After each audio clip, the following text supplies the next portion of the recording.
ಮಗನು ಅಳಿದು ಹೋಗನು, ಪತಿಯ ಜೊತೆ ಸುಖವಾಗಿ ಬಾಳೆಂದು ಹೇಳಿ.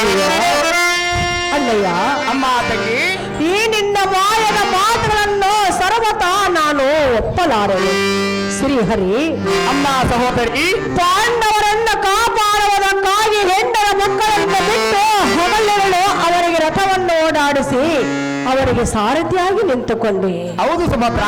ಅಲ್ಲಯ್ಯ, ಅಮ್ಮ ತಂಗಿ, ನನ್ನ ಮಗನನ್ನು ಏತಕ್ಕೆ ನೀನು ಕಾಪಾಡಲಿಲ್ಲ? ಅಣ್ಣಯ್ಯ, ಅಮ್ಮ ತಂಗಿ, ನನ್ನ ಮಗನ ಮುಖವನ್ನು ನೋಡದಿದ್ದರೆ ಹೋಗಲಿ, ನಿನ್ನ ಮಗಳಾದ ಕನಕಾಂಗಿ ಮುಖವನ್ನಾದರೂ ನೋಡಿ ನನ್ನ ಮಗನನ್ನು ಕಾಪಾಡಬೇಕಾಗಿತ್ತು ಅಣ್ಣ. ಅಯ್ಯೋ, ಮಗಳಿಗೆ ತಂದು ಒಡ್ಡಿದೆಯಲ್ಲೋ ವೈಭವದ ಲಕ್ಷಣ.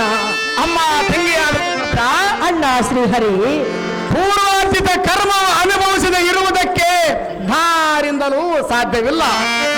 ಪಡೆದ ಮಗನಾದರೇನು, ತಾನು ಪಡೆದದ್ದು ತಾನು ಭೋಗರೂಪಿಯಾಗಿ ತೀರಿಸಬೇಕಲ್ಲದೆ ಒಲ್ಲೆನೆಂದರೆ ಬಿಡಬಲ್ಲದೆ. ಅಮ್ಮ ತಂಗಿ, ಅಣ್ಣಯ್ಯ, ಇನ್ನು ಮಗನೇದನೆಂಬ ದುಃಖವನ್ನು ಬಿಡು. ಅರಿಯದವರ ಮೇಲೆ ಅಪನಿಂದೆಯನ್ನು ಹೊರಿಸುವುದು ತರವಲ್ಲ ತಂಗಿ. ವರಮಂಗಳಾಂಗಿ